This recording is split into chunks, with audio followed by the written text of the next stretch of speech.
when I think of the Confident Learner program, the important piece that really resounds with me, it has to do with truth. And in Ojibwe culture and how we've been brought up in Ojibwe culture, the notion of everything that happens to you revolves around your medicine wheel, revolves around your 4 quadrants of self, is very important. We've got this emotional component to ourselves.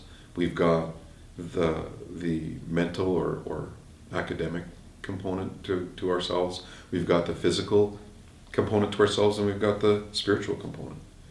And at the center of that, at the center of those quadrants, if you will, in a medicine wheel, is truth. And truth is right here. We can tell our children that they're fantastic and that they're beautiful and that they're intelligent and that they're creative and all of that, as good parents do. But if everything else in that child's life has told them different, so that they carry around this truth, which is one of the 7 teachings, right?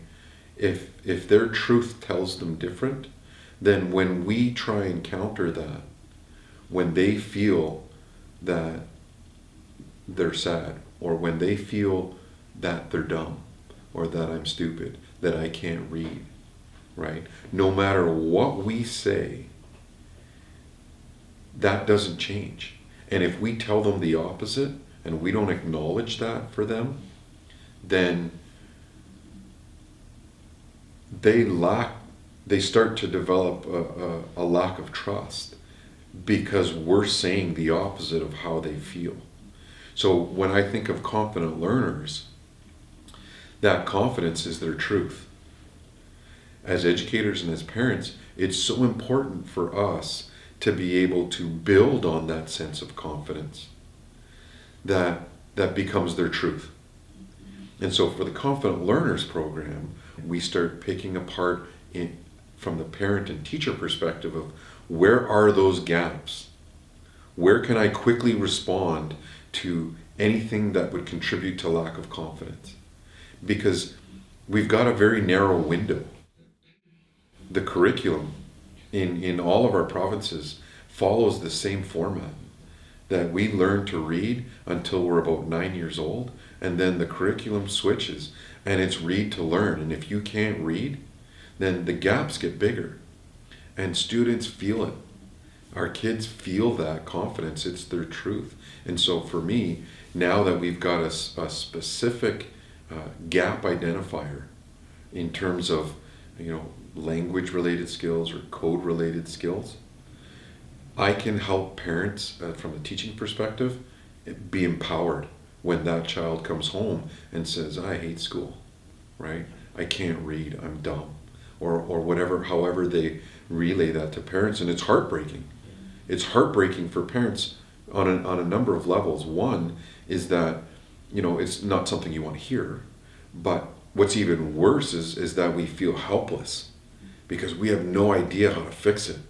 I'm not the expert. The expert is in that building. And if the expert is not there, if they don't have that skill set to fill that gap, then that feeling of that lack of confidence becomes that kid's truth. And so the Confident Learners, for teachers and for parents, starts to empower them because it breaks it down so that we don't have to wait to the end of grade 4 when we get the provincial tests back or whatever time frame is there. For us in Ontario, it's grade 3, so we get the results in grade 4 when we realize, darn it, they're at a level 1 and we've missed the boat. With Confident Learners, we can identify that a lot earlier. We can identify it when we start to see those gaps because of the assessment and because of all of the PD that happens, and we can empower parents.